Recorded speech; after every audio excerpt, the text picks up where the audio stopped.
Shalom saudara-saudari yang dikasihi oleh Tuhan Yesus Kristus dimanapun saudara berada. Hari ini kita akan kembali belajar kebenaran firman Tuhan yang terambil di dalam Mazmur 53 ayatnya yang ketiga. Dan tema perenungan firman Tuhan hari ini sesuai dengan judul yang diberikan LAI di dalam Mazmur 53, yaitu tentang kebobrokan manusia. Mazmur 53 sama dengan yang ada tertulis di dalam Mazmur pasal 14. Dan LAI di sana memberikan judul tentang kebebalan manusia. Saudara, hari ini kita akan belajar bagaimana kalau kita perhatikan saat ini kejahatan manusia bisa membuat kita ngeri, membuat kita merinding. Karena kejahatan manusia begitu rusaknya, saudara. Bahkan berita terbaru yang saya dengar di berita tentang 4 remaja, 2 orang berusia 17 dan yang 2 orang berusia 19. Mereka membunuh tukang becak hanya mengambil uang 7.500 untuk dibelikan obat-obatan. Kalau kita perhatikan situasi-situasi, berita-berita yang seperti itu, maka kejahatan begitu beratnya yang dilakukan oleh umat manusia.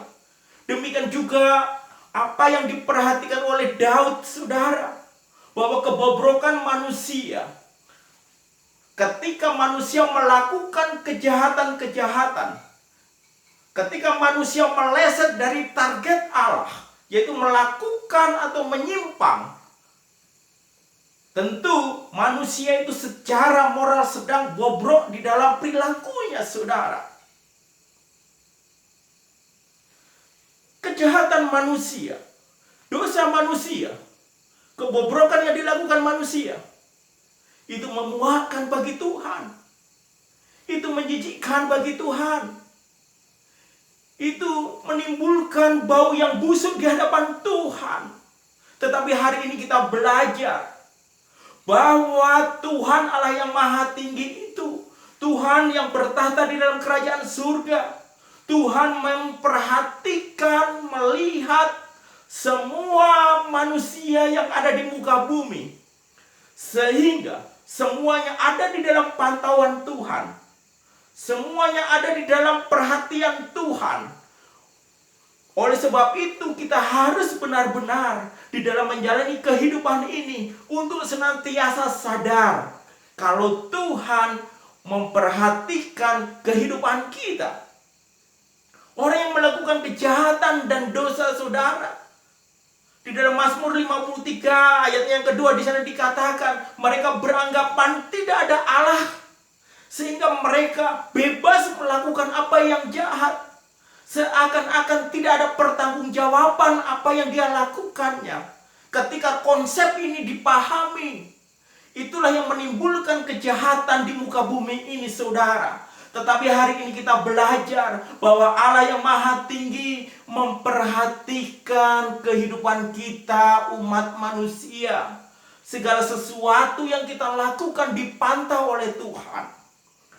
Kalau kita memahami konsep ini, saudara, tentu saya dan saudara benar-benar serius di dalam mengikut Tuhan untuk senantiasa berjalan di dalam kebenaran firman Tuhan, untuk senantiasa mau dipimpin oleh Allah Roh Kudus, supaya jalan kita tidak menyimpang ke kanan dan ke kiri, supaya apa yang dikehendaki Tuhan di dalam kehidupan kita bisa kita lakukan di sepanjang kehidupan kita.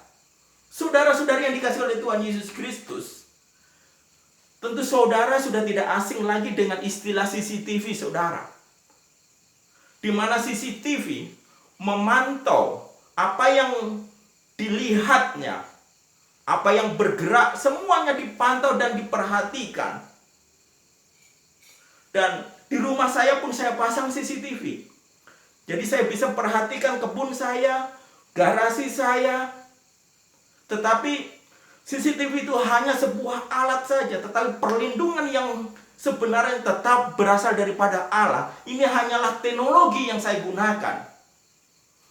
Karena ketika saya jauh dari rumah, saya bisa pantau, saya bisa memperhatikan ada anjing saya, peliharaan anjing saya yang namanya Brino. Jadi, dia sedang tidur di kursi panjangnya. Bahkan aplikasi ini saya kasihkan saudari saya yang ada di Australia.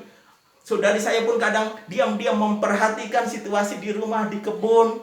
Dia memperhatikan anjing kesayangan keluarga di tempat ini, Brino.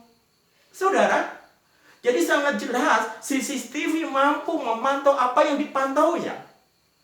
Tetapi mata Tuhan ada di mana-mana memantau umat manusia. Tidak hanya sekedar pergerakan fisik kita, perbuatan kita yang dipantau Tuhan. Tetapi Tuhan memantau sampai kedalaman hati kita. Tuhan mampu memantau sampai kedalaman pikiran kita. Kalau hal ini kita mengerti, saudara, tentu kita harus senantiasa dengan serius untuk menjalani kehidupan ini.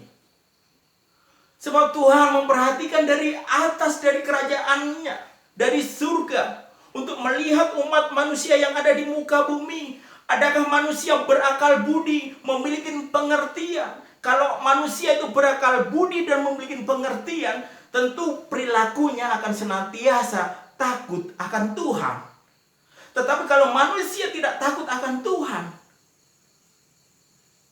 maka hanya binatang yang diciptakan dengan tidak memakai akal budi. Tetapi kita diberikan roh pengertian akal budi, dan itu harus kita gunakan. Dan tentu apa yang kita lakukan, apa yang kita kerjakan harus menyenangkan hati Tuhan.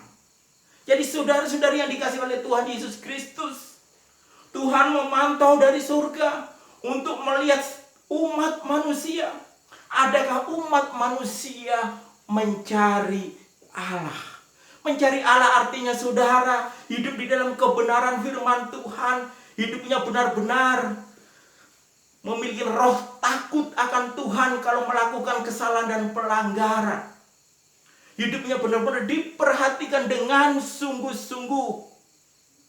Saudara-saudari yang dikasihi oleh Tuhan Yesus Kristus, mari mulai saat ini kita senantiasa mencari Allah, mencari firman-Nya, hidup menurut kebenaran firman Tuhan. Karena Tuhan memperhatikan umat manusia dari surga. Bahkan Tuhan memperhatikan sampai ke dalam hati kita dan pikiran kita. Dan ini juga yang harus kita perhatikan dan harus kita jaga.